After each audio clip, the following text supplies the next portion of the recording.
जय भारत। लास्ट वाली क्लास में दो इक्वेशंस और दो वेरिएबल के बीच में और तीन इक्वेशंस दो वेरिएबल के बीच में हमने देख लिया है।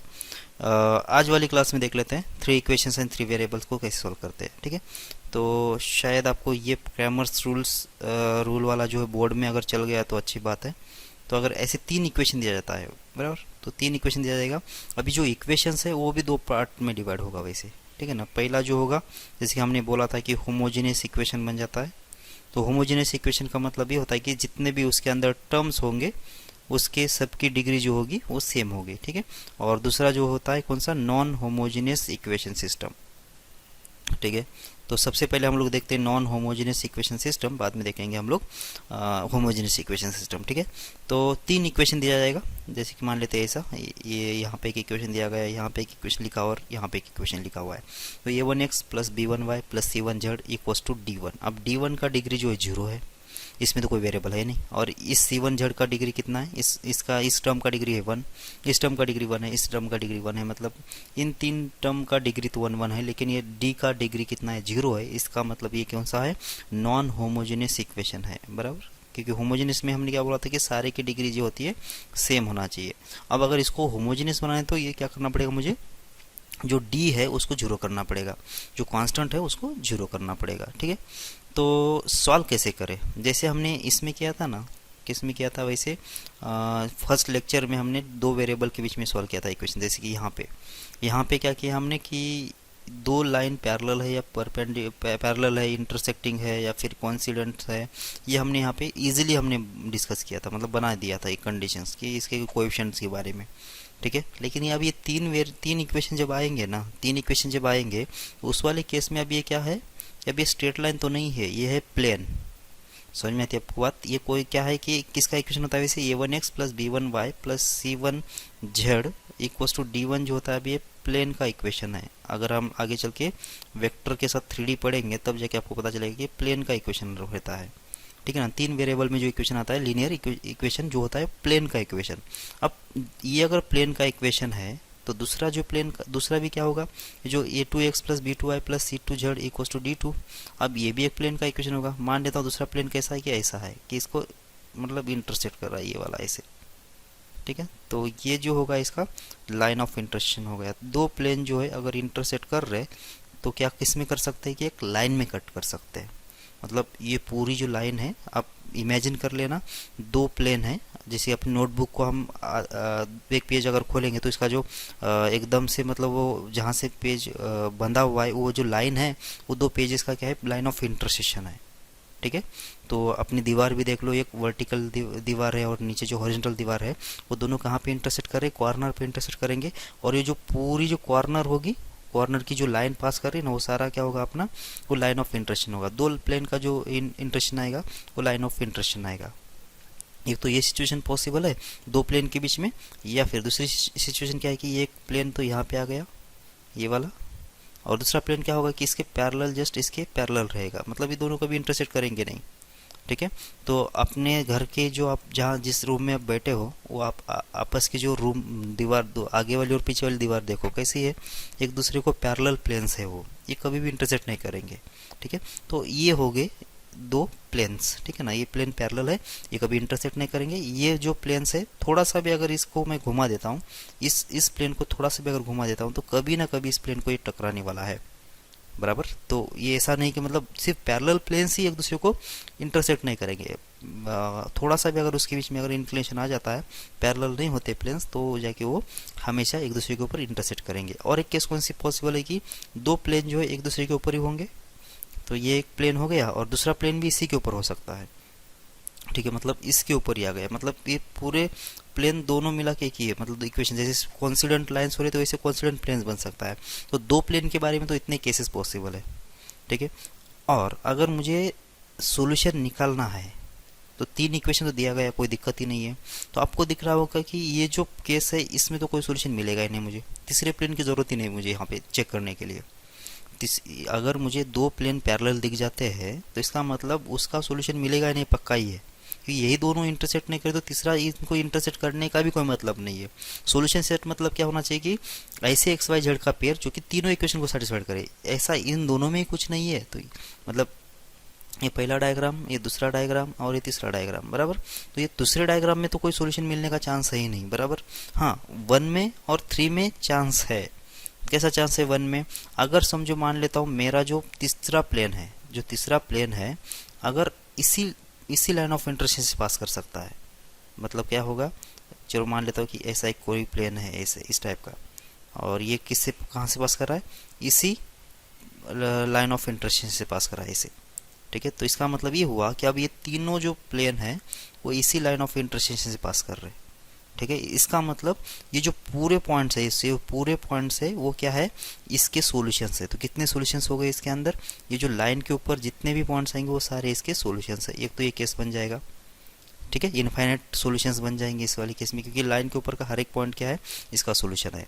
अब यूनिक सॉल्यूशन वाला प्लेन कैसा होगा, चलो मैं ये ब्लू जो ये जो रेड पॉइंट रेड मार्कर से जो निकाला ना हमने, वो तीसरा प्लेन था। अब तीसरा प्लेन एक तो ऐसा हो सकता है कि इसके पॉइंट ऑफ इंटरसेक्शन से पास करे, या फिर ऐसा हो सकता है कि इसको डायरेक्ट एक ही पॉइंट से कट करे, एक ही पॉइंट से कट करे। कैसे कट करे समझ में आ रहा है क्या?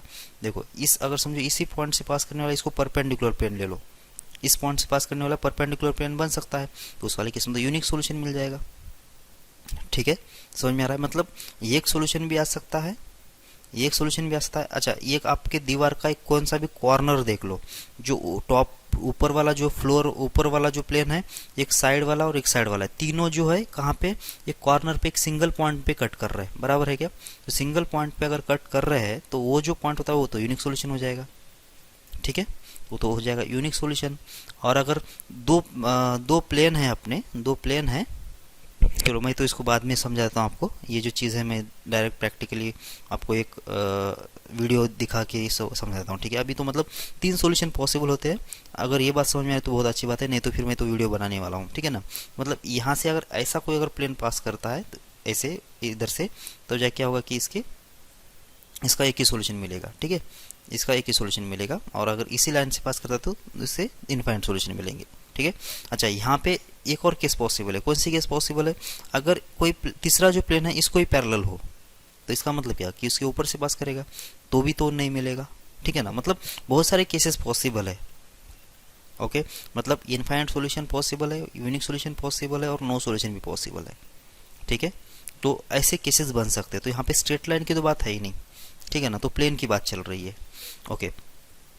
अब देख लेते हैं, अब इसमें मुझे सॉल्व कर देना है, तो सॉल्व कर देना है तो फिर पहले तो इन दोनों को सॉल्व करना पड़ेगा, या फिर एक तो मेथड कौन सी है कि एक पहले तो जड़ को रिमूव कर दो, मैं यहाँ से जड़ की वैल्यू निकाल दो और इसमें रख दो और इसमें रख दो, तो क्या होगा कि जड़ तो निकल जाएगा एक्स एंड वाई के टर्म में। तो ये दो वेरिएबल दो इक्वेशंस बन जाएंगे, तो उसके हिसाब से सॉल्व करना पड़ेगा, लेकिन थोड़ा लेंदी प्रोसेस पड़ेगा ये। तो इसके लिए मैं क्या कर रहा हूँ कि एक क्या बोलते हैं उसको, डिटरमिनेंट के अंदर एक क्रैमर्स रूल बोल के मेथड है, ठीक है। क्रैमर्स रूल का मतलब क्या होता है, हम लोग वैसे ही क्रैमर्स रूल के साथ प्रॉब्लम सॉल्व करने वाले हैं नहीं। जब हम लोग डिटरमिनेंट पढ़ेंगे तो उसके उस वाले चैप्टर में हम लोग उसके बारे में थोड़ा सा मतलब कैसे बना, कैसे हो रहा है, ये हम लोग वहाँ पे देख लेंगे। लेकिन अभी हम लोग जो है मैट्रिक्स में जो रैंक वाली मेथड आती है उससे सॉल्व करने वाले सारे प्रॉब्लम्स रैंक मेथड से, ठीक है ना। और उसके लिए कोई डिटर्मिनेंट और मैट्रिक्स के बेसिक रूल्स आपको मालूम होना चाहिए या फिर क्या है वो, कुछ भी की ज़रूरत नहीं है। ये सेपरेट हम लोग आज इसी क्लास में सब कुछ देख लेंगे, ठीक है। ओके, तो सिर्फ क्रैमर्स रूल क्या है वो मैं समझा देता हूँ पहले। तो क्रैमर्स रूल क्या है कि उसमें एक कोएफिशिएंट डिटरमिनेंट होता है, ये जो डेल्टा लिखा है वो होता है कोएफिशिएंट डिटरमिनेंट। ये जो पहला जो रो है उसमें फर्स्ट इक्वेशंस के आपके क्या रहेंगे, इक्वेशंस के कोएफिशिएंट रहेंगे, एक्स का, वाई का और जेड का रेस्पेक्टिवली, ठीक है। और जो दूसरा जो रो है, दूसरे रो में क्या रहेंगे, दूसरे रो में हो जाएगा, दूसरे रो में होता है दूसरे इक्वेशन के कोएफिशिएंट्स, दूसरे इक्वेशन के कोएफिशिएंट। और तीसरा जो रो है, तीसरा जो रो है उसमें क्या रहेगा कि थर्ड इक्वेशंस के कोएफिशिएंट रहेंगे, पहले इक्वेशन का कोएफिशिएंट, दूसरे का, तीसरे का। और जो पहला कॉलम है उसमें क्या होगा कि सिर्फ एक्स के कोएफिशिएंट रहेंगे, दूसरा जो कॉलम है उसमें क्या रहेंगे, सिर्फ वाई के कोएफिशिएंट रहेंगे, और तीसरा जो कॉलम है वो क्या रहेगा, उसमें सिर्फ जेड के कोएफिशिएंट रहेंगे। ये ऑर्डर चेंज कर सकते हैं हम लोग अपने अकॉर्डिंग। मतलब अगर मैंने पहले y को लिख दिया बाद में x को लिख दिया, तो इसमें भी पहले y को लिखना पड़ेगा बाद में x को लिखना पड़ेगा, इसमें भी पहले y को लिखना पड़ेगा फिर बाद में x को लिखना पड़ेगा। मतलब इसमें जो पहला वेरिएबल जो लिखा है ना वो सब में पहला रहना चाहिए, इसमें जो पहला लिखा है और दूसरा लिखा है सब में वही वेरिएबल नीचे रहना चाहिए। जेड जो तीसरी बार आया तो सब में जेड तीसरी बार होना चाहिए, क्योंकि ये इसके हम लोग ये देखो ना, A1 A2 A3 हमने लिनियरली लिख दिया है यहाँ पे नीचे, एक के नीचे एक नीचे एक। उसके लिए ये जो तीन वेरिएबल है वो सेम होना चाहिए। अगर किसी ने अगर ऐसा लिखा, A1x लिखा था यहाँ पे और यहाँ पे B2y लिखा है, तो ये A1 के नीचे B2 नहीं लिखो, तो A1 के नीचे सिर्फ x के कोएफिशिएंट आएंगे। अगर यहाँ पे x का लिखा तो सबके x से लिखो, यहाँ पर y के लिखा तो सबके y के लिखो। पहले ये डेल्टा जो है आप डिसाइड कर लो कैसे लिखना चाहते हो, बराबर क्या। पहले कॉलम में कोई भी एक वेरिएबल के कोएफिशिएंट, दूसरे कॉलम में दूसरे कोई भी एक वेरिएबल के कोएफिशिएंट, और तीसरे में जो रिमेनिंग है उसका। पहले रो में जो पहला इक्वेशन या फिर दूसरा इक्वेशन तीसरा इक्वेशन कौन सा भी ले लो आप, अगर इसको अगर पहला इक्वेशन बोल रहे हो तो इसके कोएफिशिएंट ऊपर आएंगे। कोई अगर बोलता है कि ये उसके लिए पहला इक्वेशन है, दूसरा इक्वेशन है, तीसरा इक्वेशन है, हमने तो यहाँ पे फर्स्ट इक्वेशन लिखा तो उसके लिए तो ये शायद पहला इक्वेशन हो जाए, तो ये 3b3 और c3 उसके लिए ये पहले इक्वेशंस के कोएफिशिएंट बने। तो यहाँ पे कोई मतलब रिस्ट्रिक्शन नहीं है, आपको जो भी पैटर्न यूज़ करना पैटर्न यूज़ करो, लेकिन अभी उसी पैटर्न को आगे फॉलो करना है, बराबर क्या। वो सिमेट्रिक पैटर्न आगे आना चाहिए। ओके, तो ये होता है डेल्टा 1, इसको डेल्टा 1 बोलो या फिर डेल्टा x बोलो, कुछ भी बोलो। तो ये डेल्टा x जो होता है तो उसमें क्या होना चाहिए, इस डेल्टा में से सिर्फ x का जो कोएफिशिएंट्स है, x के जो कोएफिशिएंट्स है उड़ा दो उससे, और y और z के जैसे के वैसे रख दो, y और z के जैसे के वैसे, मतलब यहाँ पे जो वेरिएबल लिखा है उसके कोएफिशिएंट्स उड़ा दिया। फिर उसके बदले क्या आएगा, ये जो कॉन्स्टेंट्स है उसको रिप्लेस कर लो, d1 d2 d3 को, d1 d2 d3 को रिप्लेस करो। मतलब डेल्टा x अगर निकालना है तो ये x के कोएफिशिएंट उड़ा दिया और उसके बदले d1 d2 d3 इसी ऑर्डर में, जिस ऑर्डर में आपने इस इक्वेशन को लिखा था, ठीक है। अब डेल्टा y क्या होना चाहिए, डेल्टा y मतलब क्या, अब y के जो कोएफिशिएंट्स है डेल्टा के अंदर वो उड़ा दो और उसके बदले क्या लिख दो, d1 d2 d3 लिख दो। और वैसे अभी डेल्टा z आपको पता चल रहा होगा, डेल्टा z मतलब क्या कि आपको क्या करना है, अभी z के कोएफिशिएंट्स को उड़ा देना है और उसके बदले d1 d2 d3 लिख देना है। तो ऐसा करने से जो x मिलेगा तुमको कैसा मिलेगा, delta x divided by delta मिलेगा, y जो मिलेगा delta y divided by delta मिलेगा, और z जो मिलेगा delta z divide by delta, ऐसा मिल जाएगा। x y z जो है ऐसे मिलने वाले आपको, बराबर है क्या। तो अब यहाँ से ही आपको पता चलेगा कि इसके कोएफिशिएंट मतलब सॉल्यूशंस कैसे आएंगे। सबसे पहले हमने क्या निकाला, x की वैल्यू कैसे निकाला, ये निकाला delta x divided by delta. Delta कैसे निकालना है, डेल्टा x कैसे निकालना है, ये आपको अभी पता चल गया है, बराबर। Delta y divide by delta, और z की वैल्यू कितना है, ये डेल्टा z डिवाइड बाई होगा डेल्टा, ठीक है। मैं इसलिए ये समझा रहा हूँ ताकि आपको पता चले कि पहले वाली मेथड में और जो हम लोग जो दूसरी मेथड देखेंगे उसमें कितना फ़र्क आएगा, ठीक है। मतलब इसमें कैलकुलेशन कितना रहेगा और वो जो मैं मेथड बोलूँगा उसमें कितना कैलकुलेशन है, और जो आपको बेस्ट लग रही है वो आपको यूज़ करना है, ठीक है। ऐसा कंपलसरी नहीं है कि मतलब वही मेथड यूज़ करना है, रैंक वाली मेथड बोल के। आपको अगर इजी लग रहा है तो वो यूज़ करो, या फिर ये अगर आपको इजी लग रहा है तो ये वाला यूज़ करो, जो भी आपको इजी लग रही है वो कर देने का, ठीक है। अब सिस्टम जो है, जो सिस्टम के अभी सॉल्यूशंस निकालना है मुझे, तो सिस्टम, ठीक है। तो इसका जो सिस्टम का सॉल्यूशन कैसे आएगा, अगर डेल्टा की वैल्यू मतलब कौन सा, डेल्टा की वैल्यू अगर नॉन जीरो होती है, डेल्टा मतलब क्या समझ में आ रहा है आप लोगों को, डेल्टा मतलब ये कोएफिशिएंट डिटर्मिनेंट, इसकी वैल्यू अगर नॉन जीरो होती है या फिर इसकी वैल्यू जो है अगर जीरो होती है, इसकी वैल्यू कितना होती है, जीरो होती है। अब इसके ऊपर इतना क्यों हम लोग मतलब ज़्यादा जा रहे हैं, इस वैल्यू के ऊपर क्यों ज़्यादा जा रहे हैं, मतलब इसके ऊपर वैल्यू इस वैल्यू के ऊपर क्यों डिपेंड कर रहा है, क्योंकि ये जो वैल्यू आ रही है वो कितना आ रही है, नीचे आ रही है ना, यहाँ पे इसके नीचे आ रही है, सबके नीचे है वैल्यू है। अगर ये सबके नीचे वैल्यू है तो इसका मतलब ये होगा कि नीचे अगर वैल्यू है तो इसका मतलब इसकी वैल्यू अगर जीरो आती है तो कोई ना कोई गड़बड़ होगा, क्योंकि डिवीजन के नीचे तो जीरो नहीं होना चाहिए, डिवीजन के नीचे तो जीरो नहीं होना चाहिए ना। और अगर नीचे वाला अगर जीरो नहीं है इसका मतलब ऊपर कुछ भी आने दो, जीरो आने दो, कुछ भी आने दो, उस वाले केस में अपने को आंसर जो है ऑलवेज क्या होगा, मिल जाएगा, ऑलवेज आंसर जो होगा आ जाएगा। और वो कैसे होगा, सॉल्यूशन जो होगा यूनिक होगा, एक ही मिलेगा। ऐसा नहीं कि मतलब मुझे वहाँ पे कोई कॉन्फ्लिक्ट होगी या फिर ऐसा होगा बोल के मतलब एक से ज़्यादा सॉल्यूशन नहीं मिलेंगे। यहाँ पे ऐसे वाले केस में क्या आएगा कि यूनिक सॉल्यूशन आ जाएगा, बराबर है क्या। और सिस्टम कैसी रहेगी, ये कंसिस्टेंट रहेगी। कंसिस्टेंट का मतलब क्या होता है कि कम से कम एक तो भी सॉल्यूशन दे देना चाहिए सिस्टम, और यहाँ पे एक सॉल्यूशन आ गया। अब डेल्टा की वैल्यू अगर जीरो होती है तो डेल्टा की वैल्यू जीरो होती है तो अब यहाँ पे थोड़ा सा आपको ध्यान रखना पड़ेगा। अगर डेल्टा की वैल्यू जीरो है मतलब डिवीजन में तो जीरो आ गया, बराबर है क्या। और अगर डिवीजन में जीरो है और ऊपर अगर कोई नॉन जीरो नंबर है तो 2 डिवाइड बाई जीरो ये तो कभी भी एग्जिस्ट नहीं करेगा, कभी भी एग्जिस्ट नहीं करेगा, बराबर है क्या। लेकिन अगर ऊपर भी जीरो आता है और नीचे भी जीरो आता है तो हमने शायद लिमिट वगैरह पढ़ लिया होगा ना, तो ये इनडिटर्मिनेंट फॉर्म भी बन सकता है कभी कभी। ठीक है, तो यहाँ से आंसर आने के चांसेस होते हैं। ठीक है, ओके, तो इसका मतलब क्या होगा, एटलीस्ट ये डेल्टा के लिए अगर जीरो है तो चेक करेंगे एटलीस्ट डेल्टा एक्स और डेल्टा वाई और डेल्टा जेड, ये तीनों में से delta x delta y delta z में से एटलीस्ट वन, मतलब वन भी, ये at least one of delta x और delta y delta z zero, अगर ऐसा होगा, ये अगर जीरो होता है delta x delta y delta z में से अगर एक भी अगर जीरो होता है तो इसका मतलब यहाँ पे क्या होगा कि नो सॉल्यूशन होगा।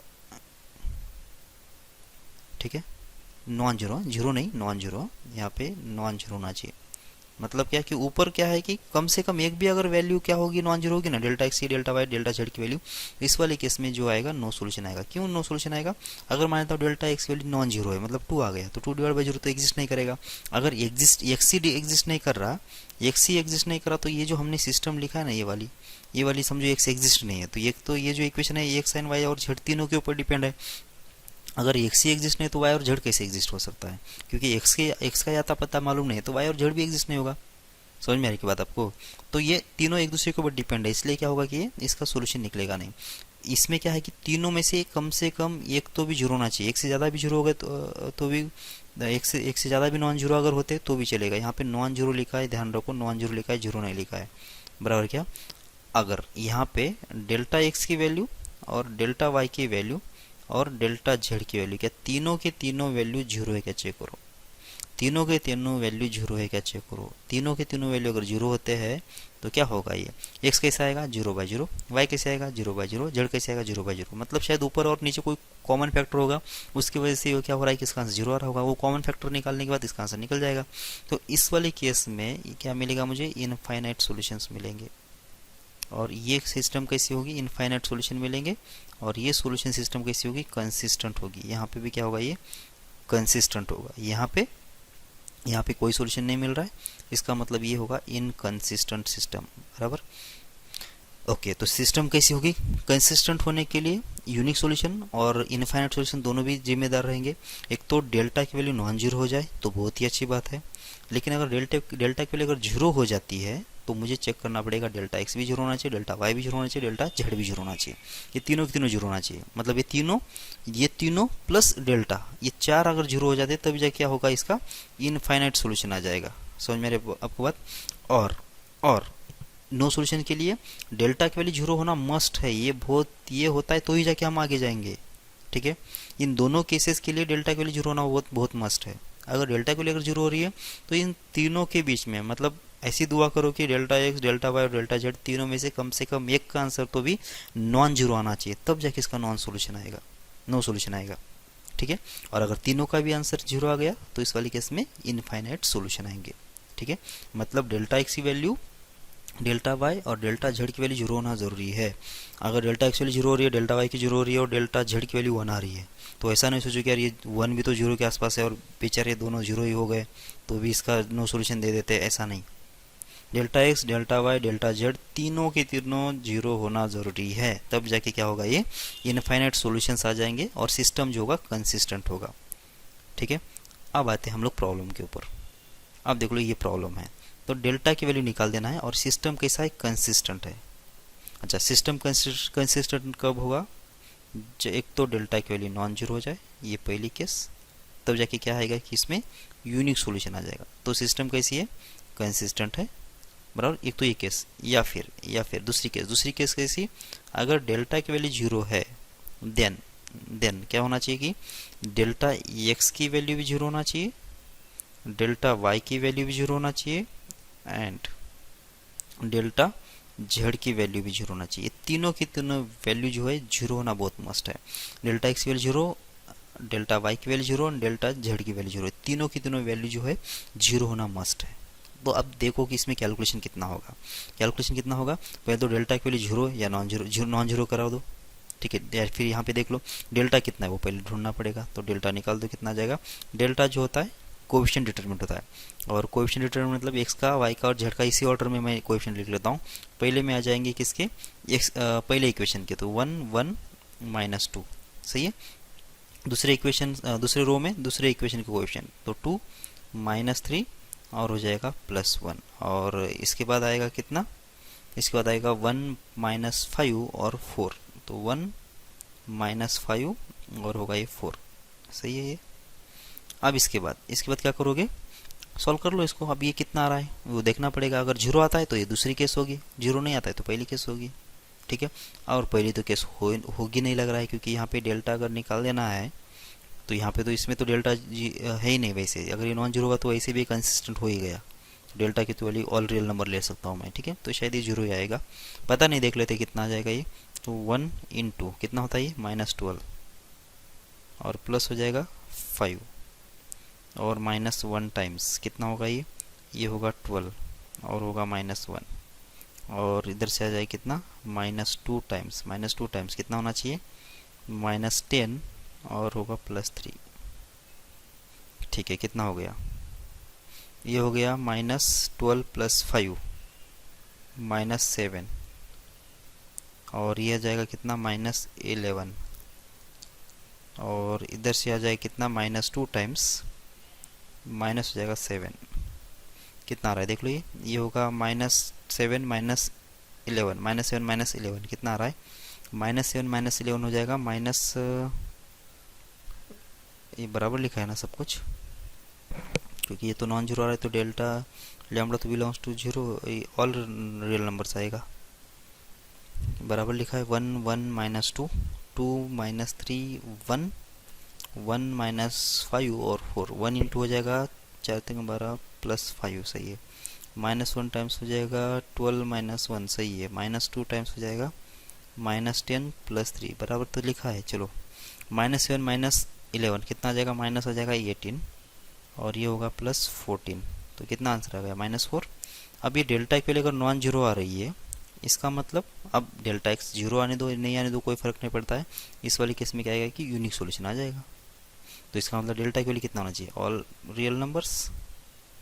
डेल्टा की वैल्यू कितना होगी, ऑल रियल नंबर्स। इस वाली केस में तो जाएगा ही नहीं ना ये प्रॉब्लम, क्योंकि डेल्टा की वैल्यू कितना है, अगर ये जीरो होता तब जाके हम लोग आगे बढ़ते ना इसमें, और ये तो जीरो हो ही नहीं रहा, ठीक है। लेकिन अगर समझो कि क्या होता है कि डेल्टा की वैल्यू का है ना, ये जो लैम्बडा है यहाँ के बदले इधर के बदले अगर कहीं इधर हो जाता, मतलब यहाँ पे कहीं इसमें लैम्बडा आ जाता, तो यहाँ पे लैम्बडा की वैल्यू कुछ ना कुछ आ जाती। उसको नॉन जीरो करूँगा तो एक केस बन जाता और जीरो करूँगा तो एक दूसरी केस बन जाता, बराबर। अगर नॉन जीरो करूँगा तो यूनिक सॉल्यूशन आ जाता, वो तो वहाँ पे कंस्टेंट हो गया। लेकिन जब जीरो कर देता ना, तो वहाँ से जो लैम्बडा की वैल्यू आती, जिस वैल्यू के लैम्बडा की वैल्यू रखते थे और जीरो आंसर आ जाता, तो ये कंडीशन तो सेटिस्फाइड हो जाती। अब मुझे डेल्टा एक्स की वैल्यू जीरो करना पड़ता, डेल्टा वाई की वैल्यू जीरो करना पड़ता और डेल्टा जेड की वैल्यू जीरो करना पड़ता। समझ में आ रहा है क्या। तो ये जो तीन कंडीशन निकालना है, और तो तीनों के लिए इतना इतना कैलकुलेशन करना पड़ेगा आपको, थोड़ा सा लंबा हो जाएगा, बराबर है क्या। तो अगर आपको करना है ना तो इसके हिसाब से इसको कर लेते हैं हम लोग ना, इसको करके देख लेते हैं। इसने था, इसको हमने किया था कौन से यूनिक सॉल्यूशन के लिए निकाला था, और बाकी सारे इनफाइनाइट सॉल्यूशंस कब आएंगे ये सब निकाला था, तो इसको भी करके देख लेते हैं। सबसे पहले निकालते हैं डेल्टा। डेल्टा कितना आ जाएगा, डेल्टा आ जाएगा a² माइनस आएगा b और यहाँ पे b होगा माइनस हो जाएगा b², ठीक है। एक तो ये बन गया डेल्टा x मतलब क्या, जो x के जो कोएफिशिएंट्स है उसको रिप्लेस करो कांस्टेंट से, तो a² माइनस b और यहाँ पे आएगा minus b, a² minus b और यहाँ पे b के बदले कितना आएगा 2 प्लस आ जाएगा 4b, बराबर। और यहाँ पे माइनस b² का माइनस b², ये हो गया डेल्टा x। अब डेल्टा y मतलब कोएफिशिएंट डिटरमिनेंट में से जो y का जो कोएफिशिएंट है उसको हटा दो, उसके बदले कांस्टेंट को रिप्लेस कर लो, तो a² और b और यहाँ पे कितना आ गया a² माइनस b और आएगा 2 प्लस 4b। ये समझ में आ रहा है क्या आप लोगों को। अच्छा, अब क्या करेंगे, सबसे पहले निकालते हैं यूनिक सॉल्यूशन कब आएगा, जब डेल्टा की वैल्यू नॉन जीरो होगी। तो इसको सोल्व कर लो, कितना आ रहा है ये हो जाएगा -a² और b², बराबर, और होगा ये +b² और इक्वल्स टू होगा zero, non equal to zero होगा। तो जब बी स्क्वायर की वैल्यू निकालूंगा कॉमन तो आ जाएगा कितना, वन माइनस ए स्क्वायर, और इसकी वैल्यू कितना होना चाहिए, नॉन जीरो होना चाहिए, बराबर है। अगर ये नॉन जीरो है तो आप आगे कर लो सॉल्व। एक तो बी स्क्वायर का जो वैल्यू है वो होना चाहिए नॉन जीरो, या फिर ए स्क्वायर माइनस वन का वैल्यू कितना होना चाहिए, वो होना चाहिए नॉन जीरो। एक तो बी की वैल्यू नॉन जीरो चलेगी और ए की वैल्यू कितना नहीं चलेगी, प्लस और माइनस वन नहीं चलेगी।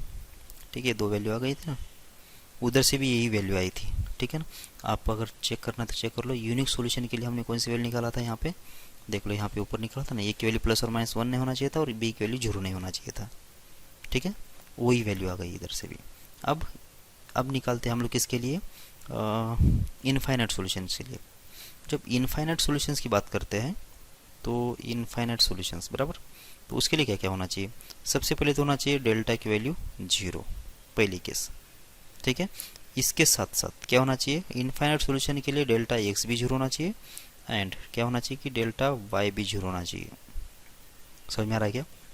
जब तीनों जीरो हो जाएंगे तो एक्स की वैल्यू कैसे निकाल रहे थे हम लोग, delta x divide by delta, और वाई की वैल्यू कैसे निकाल रहे थे, delta Z divide by delta. तो ये जीरो बाय जीरो और ये जीरो बाय जीरो, तो शायद वो फैक्टर क्या कॉमन जो निकल जाने के बाद इसका आंसर निकल जाएगा। ठीक है ना, तो ये इस वाले केस में क्या हुआ कि जीरो बाय जीरो वाले केस में क्या होता है कि इनफाइनाइट सॉल्यूशन आ जाते हैं। ओके, तो डेल्टा की वैल्यू तो निकाल दिया था हमने, डेल्टा की वैल्यू कब हो रही है, तो डेल्टा की वैल्यू हो जाएगी जीरो कब, अब ऊपर से निकाल लेते हैं ना, एक तो बी की वैल्यू जीरो होना चाहिए और क्या होना चाहिए कि ए की वैल्यू प्लस और माइनस वन नहीं होना चाहिए। ठीक है, और बी की वैल्यू जीरो नहीं आएगी, क्यों नहीं आएगी बोलो, क्योंकि बी की वैल्यू अगर जीरो रख देते हैं हम लोग, बी की वैल्यू अगर जीरो रख देते हो तो जो इक्वेशंस है ये इक्वेशन मतलब इम्बैलेंस बन रहा है, ये इक्वेशन जो है बैलेंस बन ही नहीं रहा। बी की वैल्यू जीरो पे क्या हो रहा है कि ये जीरो ये जीरो ये जीरो, तो जीरो इक्वल्स टू टू बन रहा है। इसका मतलब ये हुआ कि ये बी की वैल्यू जीरो पॉसिबल ही नहीं, मतलब इस इक्वेशन का इस डोमेन की बात नहीं हो रही है, बी की वैल्यू जीरो जो है इसके डोमेन में ही नहीं है। ठीक है, अगर ठीक है तो ये तो बात है ही नहीं, तो बस ए की वैल्यू कितना आ गई, प्लस और माइनस वन आ गई। अब आगे डेल्टा एक्स को सॉल्व कर लो, कितना आ रहा है, इधर से सॉल्व कर के रख देता हूँ मैं। देखो सॉरी, ए स्क्वायर माइनस बी स्क्वायर कर लो मल्टीप्लाई, तो ये होगा माइनस ए स्क्वायर और बी स्क्वायर और प्लस हो जाएगा बी क्यूब बराबर, और माइनस माइनस माइनस तो ये प्लस हो जाएगा, होगा टू बी, ये बराबर ना, टू बी प्लस हो जाएगा फोर बी स्क्वायर, प्लस हो जाएगा फोर बी स्क्वायर। ठीक है, अब यहाँ से बी ए स्क्वायर की वैल्यू ये क्या है, ये है डेल्टा एक्स बराबर, और ए की वैल्यू कितना है मालूम है अपने को, ए की वैल्यू कितना है, वो तो है वन के बराबर। ठीक है ना, तो ये होगा वन, तो कितना हो गया देख लो, ये होगा माइनस ए स्क्वायर बी स्क्वायर, तो ये होगा ए स्क्वायर की वैल्यू कितना है, वन है ना, यहाँ पे ए की वैल्यू कितना है, वन है, ये वन हो गया, ए स्क्वायर की वैल्यू कितना थी, वन थी ना बराबर, तो ये स्क्वायर की वैल्यू वन है तो वन रख दिया यहाँ पे, तो कितना बनेगा, ये माइनस बी स्क्वायर बनेगा, और ये फोर बी स्क्वायर कितना होगा, प्लस थ्री बी स्क्वायर होगा, b cube plus three b square plus two b, ऐसा कुछ बन जाएगा। तो डेल्टा एक्स कितना बनना चाहिए, बी क्यूब प्लस हो जाएगा थ्री बी स्क्वायर प्लस हो जाएगा शायद टू बी, ऐसा ही लिखा है ना, देख लो एक बार, हाँ b cube four b square plus two b, ये सही है। और इसका आंसर कितना नहीं होना चाहिए, इसका आंसर हो जाएगा जीरो। ठीक है, अब क्या कर लो, अब देख लो इसमें तो अब सिर्फ बी कॉमन ले सकते हैं, बी कॉमन लेने के बाद बी स्क्वायर प्लस हो जाएगा थ्री बी प्लस हो जाएगा टू, और इसका आंसर कितना आएगा, जीरो आएगा। बी की वैल्यू जीरो नहीं है तो उसको उधर लेके जाओ कि जीरो ही कर दो, उधर जाके लेके जाके जीरो कर दो, तो बी की वैल्यू कितना आ जाएगी, बी की वैल्यू आ जाएगी यहाँ से कितना, minus two and minus one, ये हो गया बी की वैल्यू। ठीक है, कहाँ से, डेल्टा एक्स से। अब डेल्टा वाई निकाल दो, डेल्टा वाई कितना आएगा देख लो, मल्टीप्लाई कर लिया तो हो जाएगा टू टाइम्स ए स्क्वायर प्लस हो जाएगा फोर टाइम्स ए स्क्वायर इंटू होगा बी, माइनस माइनस कितना होगा, बी इंटू होगा ए स्क्वायर माइनस हो जाएगा बी स्क्वायर। ठीक है, तो ए स्क्वायर की वैल्यू कितना है, ए स्क्वायर की वैल्यू फिर से वन है, तो ये कितना होगा देख लो, टू ये टू बनेगा और यहाँ पे आएगा फोर बी और आएगा बी, तो सॉल्व कर लो ना, इसको कितना आ रहा है देख लो, ये तो ये ए स्क्वायर की वैल्यू कितना, ए स्क्वायर की वैल्यू वन पे सॉल्व कर लेते हैं। ठीक है, तो कितना आ रहा है देख लो, ये ए स्क्वायर की वैल्यू वन पे आ जाएगा टू, प्लस हो जाएगा फोर बी माइनस हो जाएगा बी प्लस हो जाएगा बी स्क्वायर, कितना आ रहा है, फिर से वही आया ना equation, B square plus 3b आया, प्लस आ गया 2, और वही इक्वेशन आ गया। तो इधर से भी वही रूट्स आएंगे, -2 और -1। तो सॉल्यूशन सेट क्या आ गया, इसका जो +1 ले लेंगे, +1 और b का -2, +1 b का -1 और -1 b का -2 और b का a का -1 और b का -1। तो बस ये 4 ऑर्डर फिर बन गए, तो 4 सॉल्यूशंस पॉसिबल है। ठीक है, अब देख लेते हैं। अब लास्ट केस, यूनिक सॉल्यूशन कब आएगा। यूनिक सॉल्यूशन कब आएगा, जब डेल्टा की वैल्यू तो जीरो होना, अच्छा यूनिक सॉल्यूशन नहीं, नो सॉल्यूशन कब आएगा, डेल्टा की वैल्यू तो जीरो होना ज़रूरी है। मतलब ए की वैल्यू कितना नहीं होना चाहिए, ए की वैल्यू नहीं होना चाहिए प्लस और माइनस, ए की वैल्यू कितना होना चाहिए, +और -1 होना ज़रूरी है, ये तो मस्ट है, तभी जाके नो सॉल्यूशन में भी जाएगा। ठीक है, उसके बाद एक तो डेल्टा की एक्स की वैल्यू नॉन जीरो होना चाहिए या फिर डेल्टा वाई की वैल्यू नॉन जीरो होना चाहिए, और इस वाली केस में दोनों का आंसर सेम ही आ रहा है। ठीक है, इसका मतलब ये हुआ कि नो सॉल्यूशन के लिए, नो सॉल्यूशन के लिए क्या होना चाहिए कि डेल्टा एक्स क्या होना चाहिए, नॉन जीरो होना चाहिए, या फिर डेल्टा वाई नॉन जीरो होना चाहिए, एंड इसके साथ साथ क्या होना चाहिए कि डेल्टा जो होगा वो जीरो होना चाहिए। तो यहाँ से तो मिल गया मुझे कितना, मुझे यहाँ से मिल गया था ए की वैल्यू +और -1। ठीक है, ए की वैल्यू हो गई +और -1। बी की वैल्यू जो है वो जीरो, जो डोमेन में नहीं है तो हम लोग उसके बारे में बात नहीं करेंगे, लेकिन बी की वैल्यू अगर जीरो होती है तो भी नो सॉल्यूशन आएगा, क्योंकि जीरो इक्वल्स टू तो कभी पॉसिबल नहीं है। ठीक है ना, तो ये दोनों भी लेना, दोनों ले लो।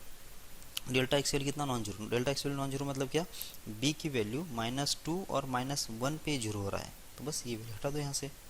तो ए की वैल्यू कितना होना चाहिए, +और -1 होना चाहिए, या फिर बी की वैल्यू जीरो होना चाहिए, तब जाके दोनों भी केसेस में क्या आएगा। अगर बी की वैल्यू जीरो सिंगल ही सफिशिएंट है, बी की वैल्यू अगर जीरो होगी तो भी ये सिंगल ही सफिशिएंट है, मतलब नो सॉल्यूशन बोलने के लिए, क्योंकि जब बी की वैल्यू जीरो होगी तो दूसरा इक्वेशन कुछ इम्बैलेंस हो रहा है, तो मतलब नो सॉल्यूशन आएगा ही वहाँ से। लेकिन अगर ए की वैल्यू कितना हो जाती है, ए की वैल्यू अगर कितना हो जाती है, +और -1 होती है, तो क्या होना चाहिए कि बी की वैल्यू ये कितना नहीं होना चाहिए, ये नहीं होना चाहिए -2 या फिर -1, तब जाके क्या आएगा कि नो सॉल्यूशन आएगा। समझ में आ रही है आपको बात ये? ओके, ये थोड़ा सा लंबा प्रोसेस है, क्योंकि मुझे 2 वेरिएबल थे तो इतना करना पड़ा। ठीक है, अगर 3 वेरिएबल होते तो delta x, delta y, delta z निकालना पड़ेगा और डेल्टा निकालना पड़ेगा, तो 3-3, 4-4 मैट्रिक्स का आंसर, 4-4 डिटरमिनेंट का वैल्यू निकालना पड़ेगा, और उसमें भी क्या है कि उसमें 3/3 के रहेंगे वो डिटरमिनेंट, ऐसा नहीं कि मतलब 2/2 के, इतना ईजी नहीं रहेगा। इसलिए हम लोग क्या कर लेते हैं कि दूसरी एक मेथड देख लेते हैं, इसकी रैंक वाली रैंक मेथड। और रैंक मेथड क्या है वो मैं पहले समझा देता हूँ। देखो, पहले सबसे पहले मैं क्या करता हूँ कि कुछ मैट्रिक्स के रैंक निकाल के आपको दिखा देता हूँ, तो आपको थोड़ा बहुत आइडिया आ जाएगा कि उसका रैंक कैसे निकालना है। ठीक है, 2 -2 -4 -1 3 4 1 -2 -3, ये इसको बोलते हैं हम लोग मैट्रिक्स। अगर आपको मैट्रिक्स के बारे में ज़्यादा कुछ आइडिया नहीं है तो अभी के लिए आपको डरने की ज़रूरत है ही नहीं। मैट्रिक्स से और इस मेथड से या फिर इससे कोई संबंध ही नहीं है वैसे। ठीक है, तो मतलब मैट्रिक्स है वो, लेकिन ज़्यादा अगर नॉलेज नहीं है उसके बारे में तो कोई दिक्कत नहीं है, समझ में आ जाएगा आपको। ठीक है, तो क्या करना होता है, तो ये जो पहला जो रो है उसके नीचे जो एलिमेंट्स है, पहले एलिमेंट्स के नीचे एलिमेंट्स, एक -1 है और एक है +1, इसको करना होता है 0। ठीक है, मतलब इसको ऐसे फॉर्मेट में लाना है मुझे, ये 2 0 और 0, फिर -2 का -2 यहाँ पे, मतलब जो भी यहाँ पे मॉडिफाइड हो सकता है नंबर, मतलब यहाँ के नंबर्स को मुझे कुछ चेंज नहीं करना है, लेकिन जो लास्ट एलिमेंट है ना इसमें उसको करना है 0, और यहाँ पे अगर कुछ भी एलिमेंट होता है तो कोई दिक्कत नहीं है। ठीक है, अब आपको ये क्या करना है, ऐसा इस फॉर्मेट में मुझे मैट्रिक्स चाहिए। मतलब क्या कि जो लीडिंग डायगोनल एलिमेंट्स है, लीडिंग मतलब ये जो पहले एलिमेंट से लेकर लास्ट एलिमेंट तक का जो बीच का जो ये जो डायगोनल जा रहा है ना, ये इसको बोलते हैं हम लोग लीडिंग डायगोनल एलिमेंट्स। ठीक है ना, तो ये जो डायगोनल एलिमेंट्स के जो नीचे जितने भी एलिमेंट्स होंगे, नीचे कितने एलिमेंट्स है, ये 3 एलिमेंट्स है, ये 3 एलिमेंट्स को मुझे 0 करना है किसी भी मैट्रिक्स में। किसी भी मैट्रिक्स में जो लीडिंग डायगोनल एलिमेंट्स होगा उसके नीचे के एलिमेंट 0 करना है, नीचे के करो या ऊपर के करो, लेकिन हम लोग हमेशा नीचे वाले 0 करेंगे। ठीक है, इसको बोलते हैं इक्वलन फॉर्म ऑफ ए मैट्रिक्स, हम लोग आगे इसके बारे में बोलेंगे अच्छे से, और इस नाम से भी कोई ज़्यादा संबंध नहीं है अपने को, बस लीडिंग डायगोनल एलिमेंट्स के नीचे के एलिमेंट्स को 0 करना है, ये अच्छे से दिमाग में रख लो। ठीक है, ओके कैसे करेंगे फिर? एलिमेंट्री रो ट्रांसफॉर्मेशन आपको मालूम होगा, या फिर elementary row transformation, column transformation नहीं यूज़ करेंगे हम लोग, एलिमेंट्री रो ट्रांसफॉर्मेशन से ही जाएंगे। ठीक है, मतलब क्या? रो ट्रांसफॉर्मेशन से ही जाएंगे। तो रो ट्रांसफॉर्मेशन मतलब क्या कि अगर मुझे यहाँ पे जीरो लाना है तो मैं ऊपर वाले को यूज़ करके इसको जीरो लेके आऊँगा, यहाँ पे अगर जीरो लगाना है तो ऊपर वाले को यूज़ करके नीचे जीरो लेके आऊँगा। ठीक है, ओके। तो यहाँ पे जो भी इजी प्रोसेस है ना वो पहले कर लो। पहले इजी प्रोसेस कौन सी है कि यहाँ पे तो सीधा सीधा जीरो आ जाएगा यहाँ पे, या फिर ऊपर वाले में जीरो आ जाएगा। कैसा करें? कौन सा? ऊपर वाले में जीरो कर ले। ओके, ऊपर वाले में जीरो कर सकते हैं। कौन सा ही कर लो ना, ये 2 है, -2 है और ये -4, इसमें तो कुछ चेंज करना नहीं है, मुझे यहाँ पे जीरो लाना है। ठीक है, यहाँ पे जीरो लाना है तो ये तीसरे रो को इस पहले रो में ऐड कर दो तो भी चल जाएगा ना। मतलब मुझे क्या चेंज करना है कि R2 में चेंज करना है। R2 में चेंज कैसे करूँगा मैं? R2 प्लस कर दूंगा R3। समझ में आ रहा है क्या? जिसमें चेंज करना है मैंने यहाँ पे लिख दिया। क्या चेंज करना है कि इस R2 में R3 को ऐड कर देना है। ठीक है, जब R2 को R3 में ऐड कर दिया तो क्या होगा कि R2 -1 + 1 कितना हो गया? 0। तो यहाँ पे आ गया 0। समझ में आ रहा है क्या? तो मैं पेन चेंज कर देता हूँ तो आपको ये पता चले कि जो मॉडिफाइड हो चुके नंबर्स कौन से है, 0 है। ठीक है, अब यहाँ पे 3 - 2 कितना आएगा? +1, और 4 - 3 ये भी कितना आएगा? ये भी आएगा +1। ठीक है, 0 1 1 आ गया। हमने किस में चेंज किया है?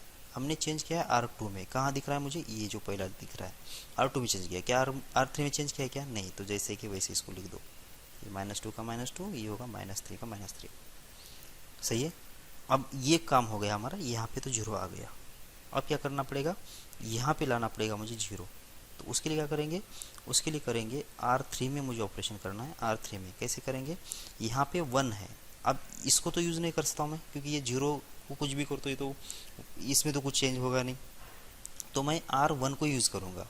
ठीक है ना, तो R1 को यूज़ करने वाला हूँ। कैसे करूँगा? देखो, R1 किस में चेंज करना है? R3 में चेंज करना है। और माइनस करूँगा कैसे? R1/2 R1/2 करूँगा। R1/2 क्यों कर रहा हूँ?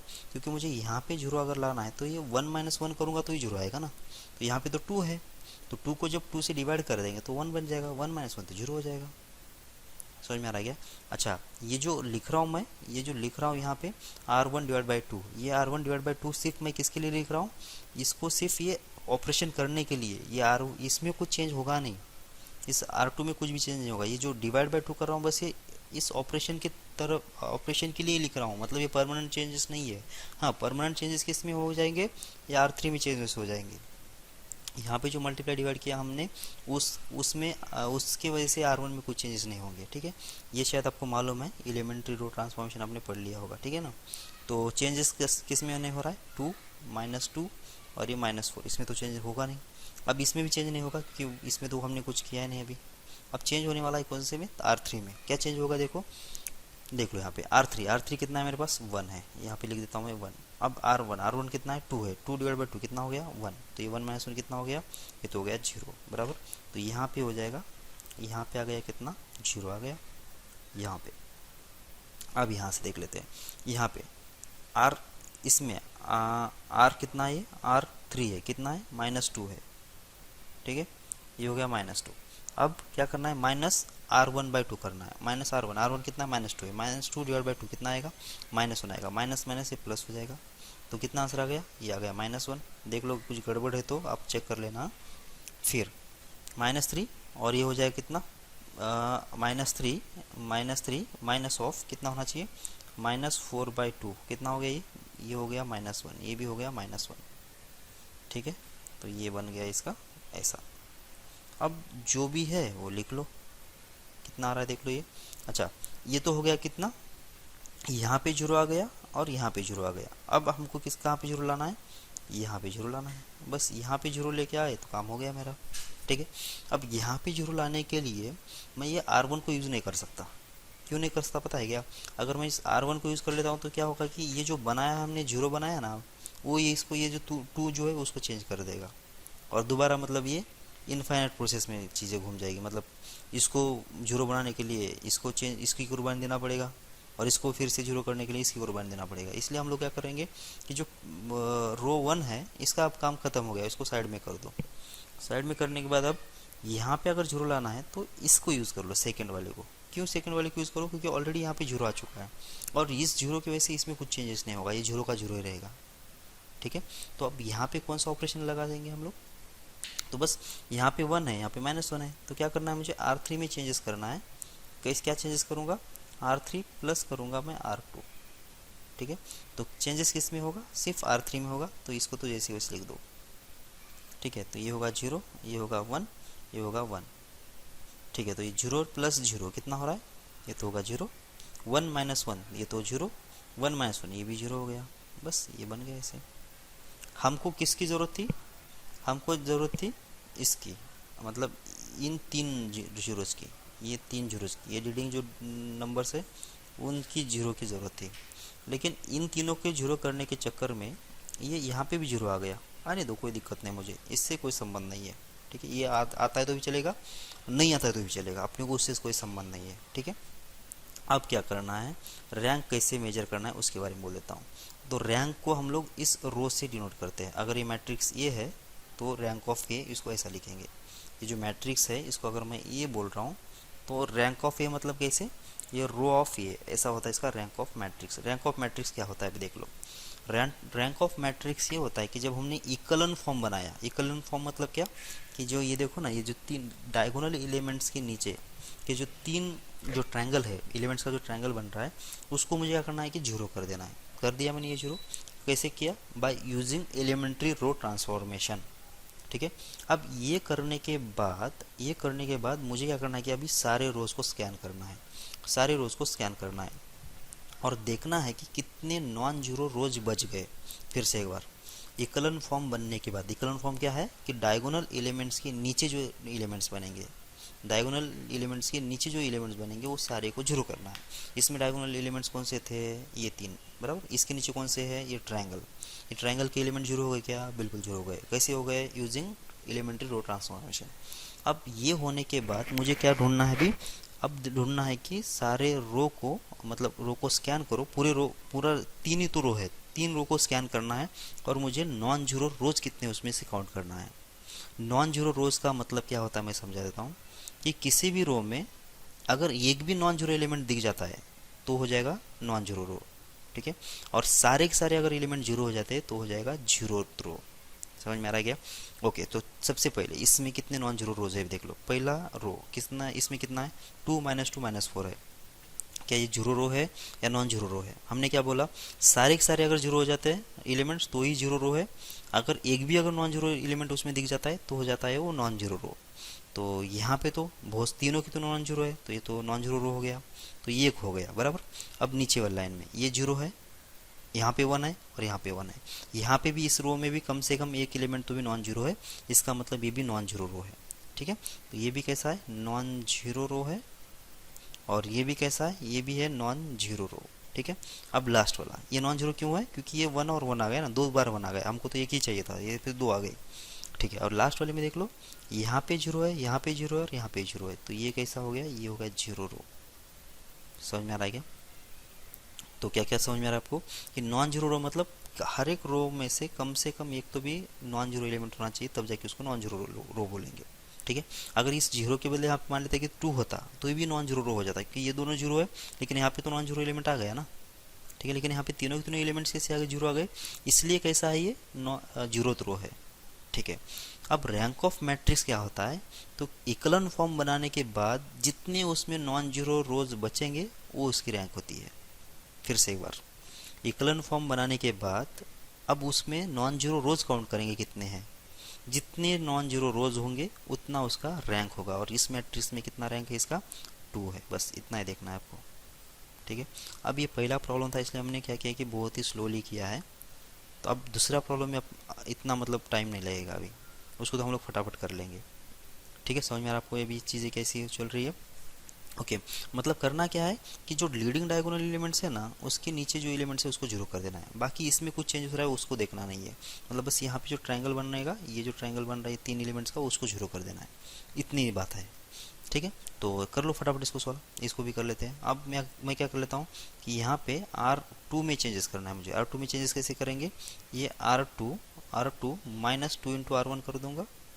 तो क्या होगा कि यहाँ पे 2 था ना, ये इसको 2 से मल्टीप्लाई करने के बाद क्या होगा कि ये यहाँ पे 0 बन जाएगा। तो क्या हो रहा है देख लो, यहाँ पे आएगा 1, यहाँ पे आएगा 1 और यहाँ पे आएगा 1। इसमें तो कोई चेंजेस नहीं कर रहा हूँ मैं।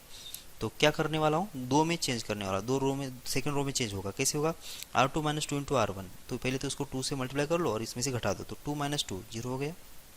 यहाँ पे 1 माइनस 2 कितना होगा, -1, और -3 माइनस 2 ये होगा कितना, -5।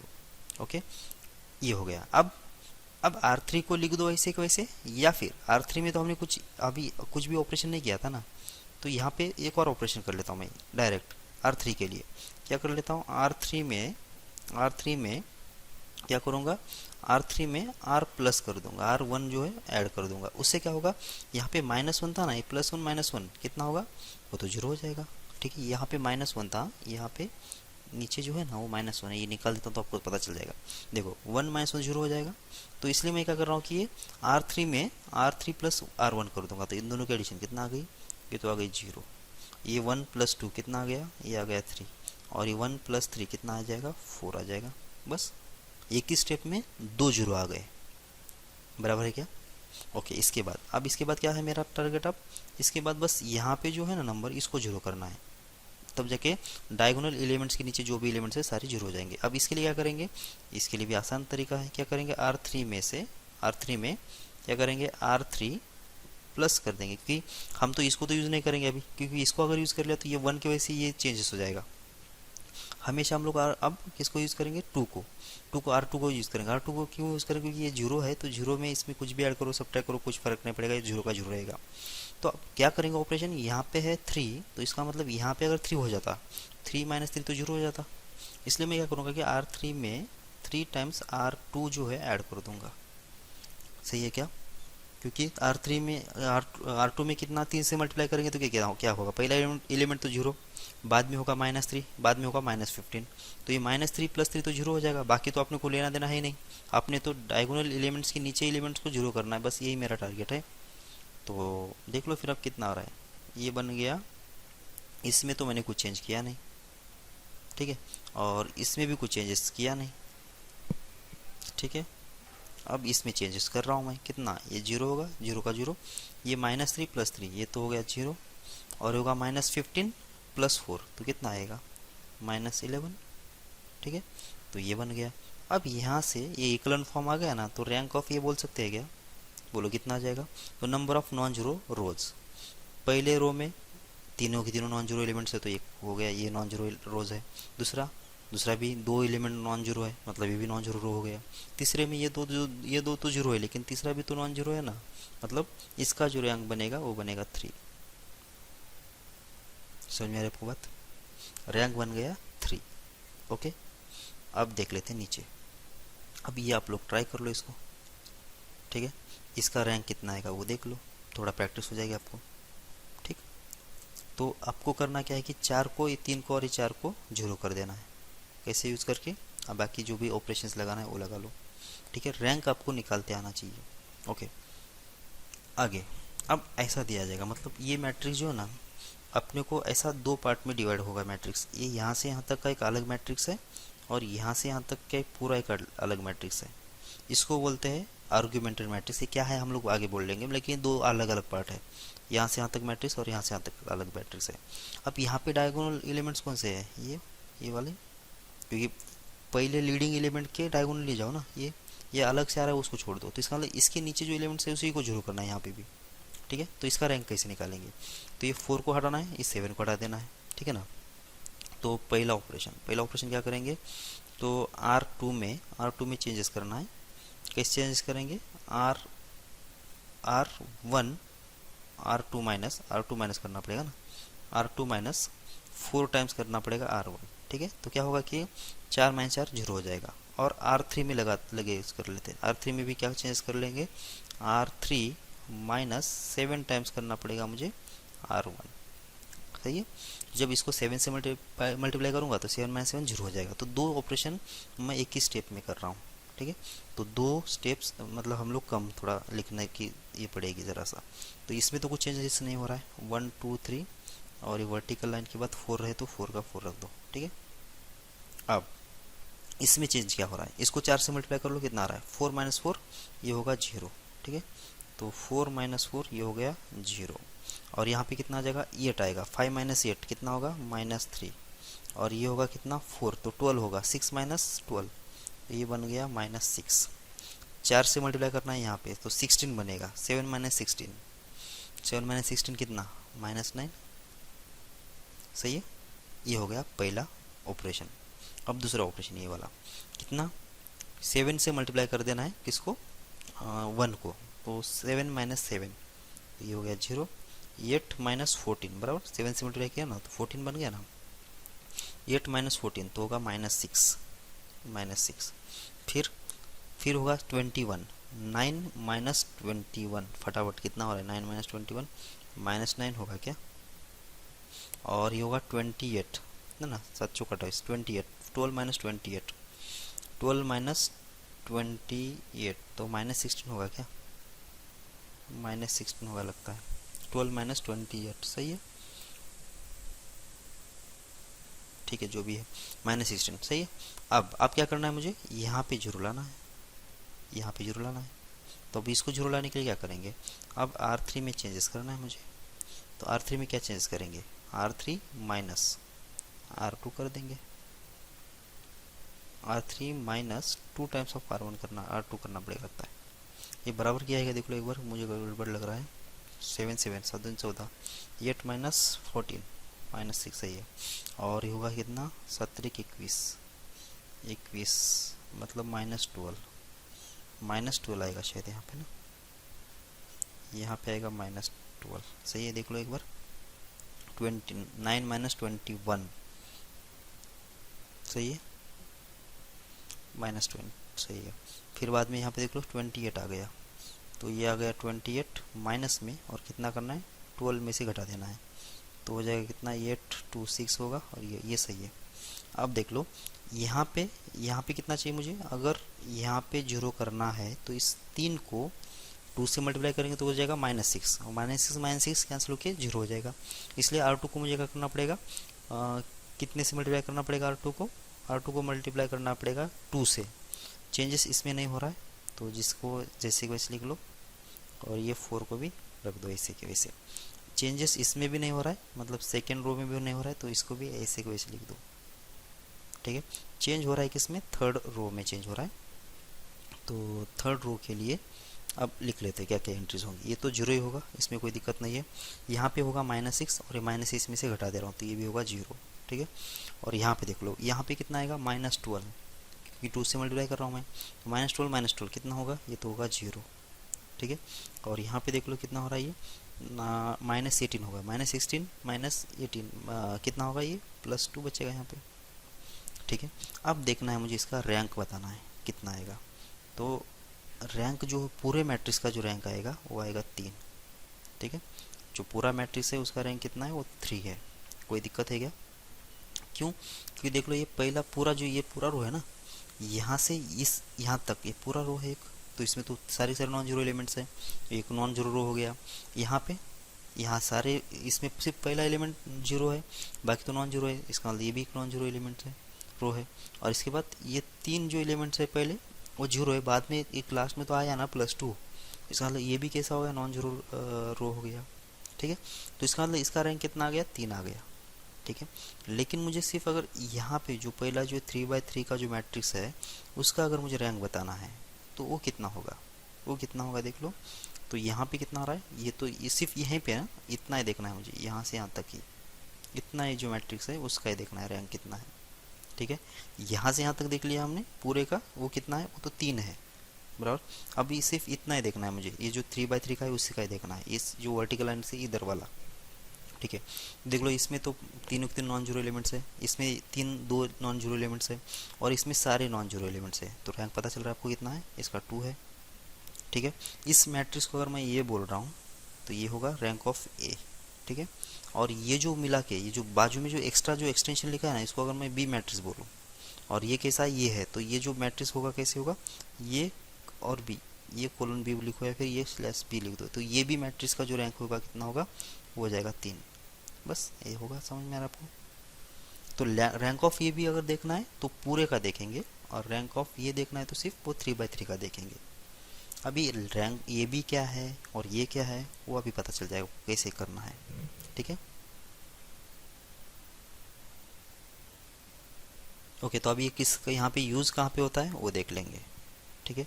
अच्छा, ये चलो इसी में देख लेते हैं। अब देख लो, ये जो मैट्रिक्स ये है, ये होता है कोएफिशिएंट मैट्रिक्स।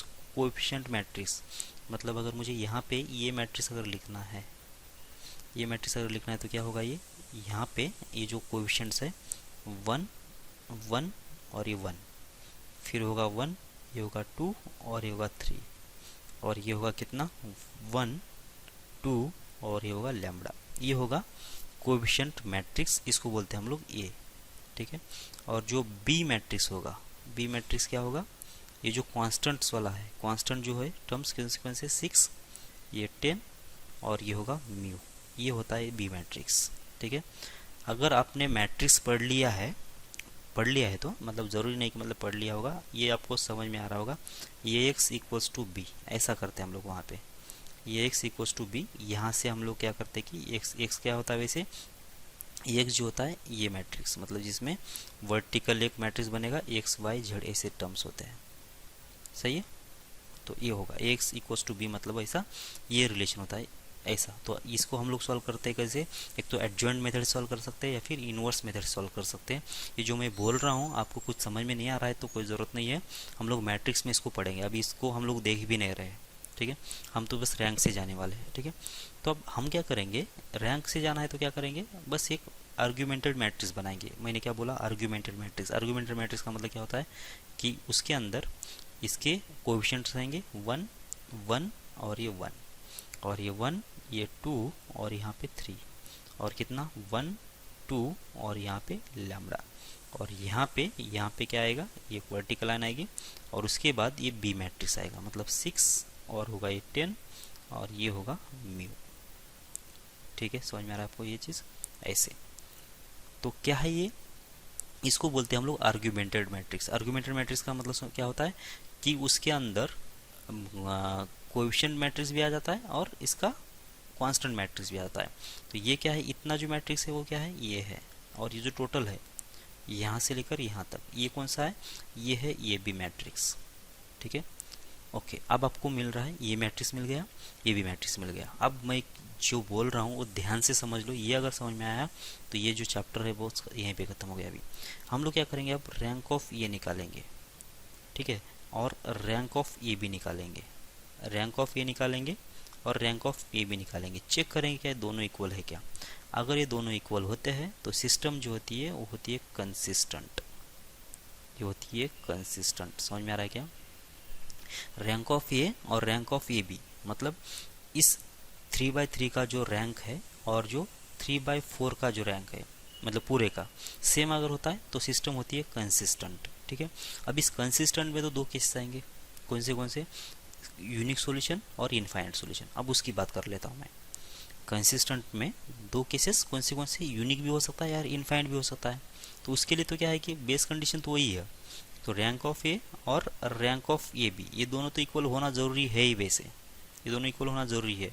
और अगर ये नंबर ऑफ वेरिएबल्स के बराबर हो जाते हैं, नंबर ऑफ वेरिएबल्स के बराबर, वेरिएबल्स के बराबर मतलब क्या, चलो इसी में देख लेते हैं। तो इसमें वेरिएबल्स कितने हैं, वेरिएबल्स मतलब ये नहीं है, ये लैम्बडा और म्यू ये वेरिएबल नहीं बोल रहा मैं, जो इक्वेशन है कितने वेरिएबल का है, एक्स वाई जेड 3 वेरिएबल का इक्वेशन है, ठीक है, 3 वेरिएबल का इक्वेशन है। तो हम इस वेरिएबल की बात कर रहे हैं हम लोग यहाँ पे। तो यहाँ पे कितने, ये रैंक ऑफ ए बी कितना होना चाहिए, नंबर ऑफ वेरिएबल्स के बराबर होना चाहिए। मतलब रैंक ऑफ ए बी अगर 3 होती है, रैंक ऑफ ए बी भी अगर 3 होती है और नंबर ऑफ वेरिएबल्स कितने 3 है, तब जाके क्या आएगा कि इसमें यूनिक सोल्यूशन आ जाएगा, इसमें यूनिक सोल्यूशन आ जाएगा। मतलब क्या होगा इसका कि इसमें भी कम से कम एक तो नॉन जीरो एलिमेंट होना चाहिए, रो होना चाहिए, इसमें भी कम से कम, मतलब इस तीनों रो में कम से कम एक तो नॉन जीरो एलिमेंट होना चाहिए। तब जाके क्या होगा कि ये चीज़ पॉसिबल है कि रैंक ऑफ ए बी और नंबर ऑफ वेरिएबल सेम होंगे। ठीक है। अब यहाँ पे क्या कंडीशन होगी कि rank of A and rank of A B, ये दोनों कैसे इक्वल तो होना ही चाहिए ना, इक्वल होगा तो ये कंसिस्टेंट होगा।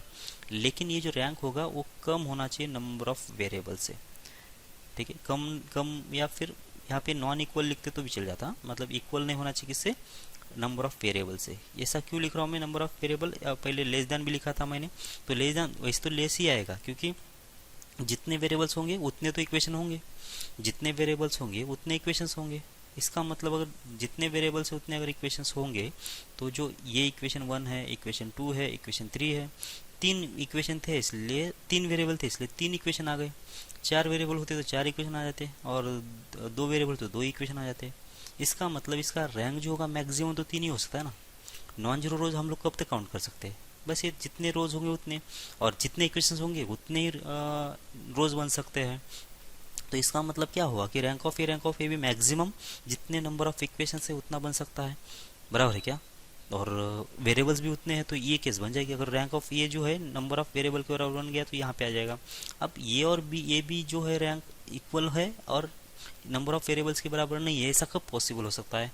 तो ये अगर समझो लास्ट में ये भी जीरो हो गया, ये भी जीरो हो गया और ये भी जीरो हो गया, तो इस रैंक ऑफ ए कितना हो गया, वो तो हो गया 2।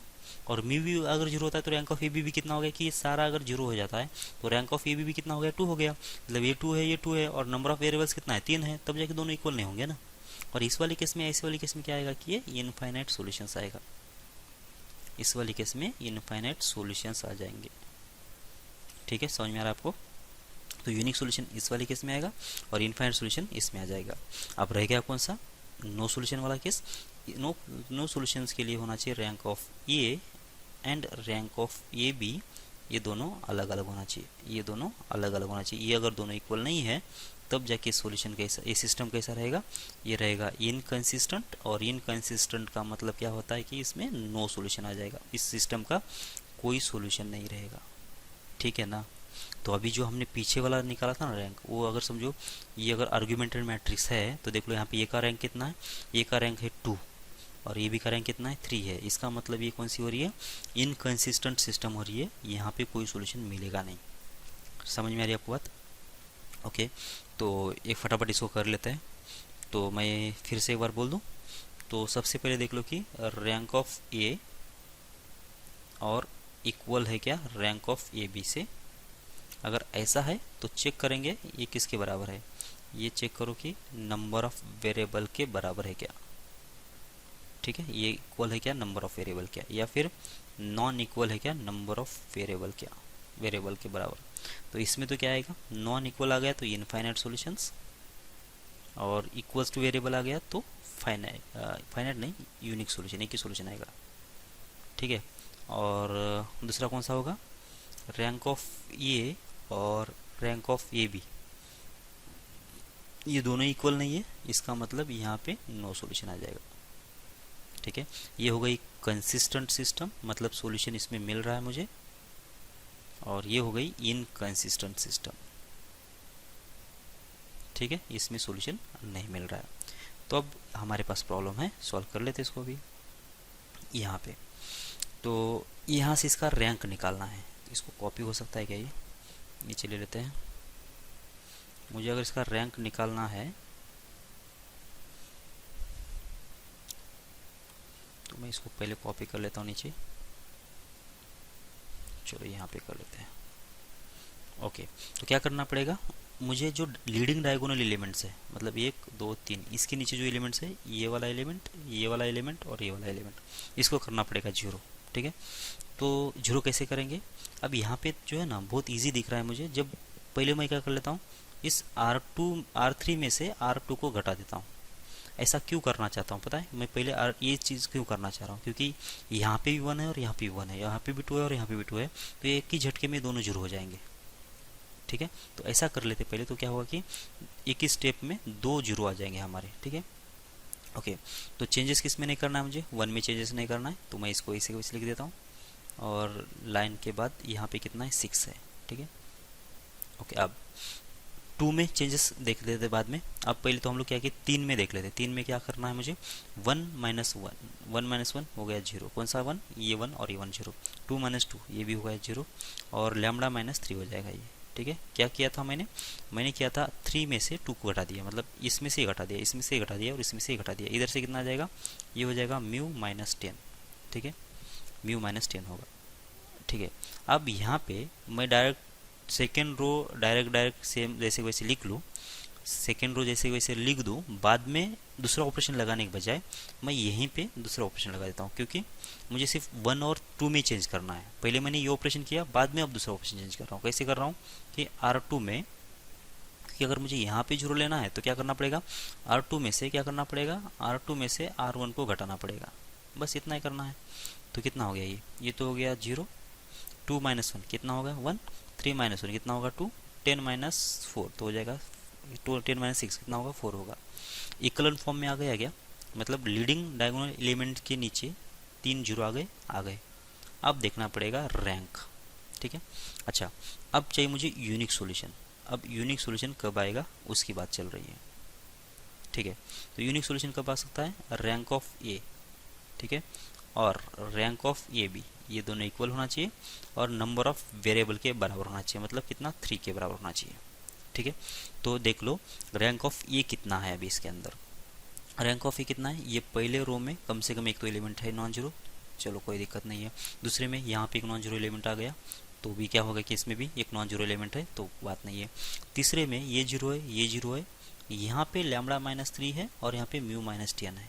ठीक है, म्यू माइनस 10 है।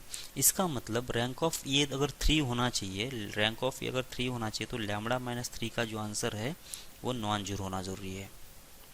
समझ में आपको बात, लैम्बडा के लिए अगर 3 नहीं होती है तब जाके क्या होगा कि यहाँ पे जो नंबर है, यहाँ का जो नंबर है यहाँ पे वो हो जाएगा नॉन जीरो नंबर, ये होगा नॉन जीरो नंबर। अगर ये नॉन जीरो है तब यहाँ पे जीरो आने दो या फिर नहीं आने दो, रैंक ऑफ ये भी जो होगा हमेशा 3 होगा। तो इसका मतलब लैम्बडा के लिए कितना नहीं होना चाहिए, 3 नहीं होना चाहिए ये सिस्टम होने के लिए। क्यों, क्योंकि ये जो एलिमेंट है वो ए बी में भी तो काउंट होगा ना, इस पूरे में ये तो पूरा ए बी है ना, अब इसका ए बी का जो रैंक होगा कितना होगा। अब देख लो ये अगर नॉन जीरो एलिमेंट है तो इसकी तो जरूरत है ही नहीं, ये जीरो भी अगर होता है तो भी क्या, इस पूरे रो में तो यहाँ पे तो एक नॉन जीरो एलिमेंट आ ही गया ना, ये अगर नॉन जीरो एलिमेंट आ गया तो ए बी में तो काउंट होगा ही।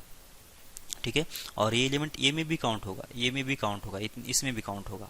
ठीक है, तो इस ये के लिए कितना, ये 3 एलिमेंट, ये 3 एलिमेंट और ये 3 एलिमेंट, तो ये तो नॉन जीरो एलिमेंट है, इसमें भी नॉन जीरो एलिमेंट है, बस ये अगर नॉन जीरो हो जाएगा तो 1 2 3 ये 3 रैंक हो गया। और ये भी के लिए इसमें नॉन जीरो एलिमेंट है, इसमें भी नॉन जीरो एलिमेंट है, और यहाँ से देख लो अगर यही अगर नॉन जीरो एलिमेंट होता है तो मुझे म्यू माइनस 10 जीरो होने दो या नहीं होने दो, इसके ऊपर कोई कंडीशन बनाने की जरूरत ही नहीं है। बस लैम्बडा के लिए कितना नहीं होना चाहिए, 3 नहीं होना चाहिए, तब जाके ये यूनिक सोल्यूशन बन जाएगा। ठीक है, समझ में आ रही आपको बात।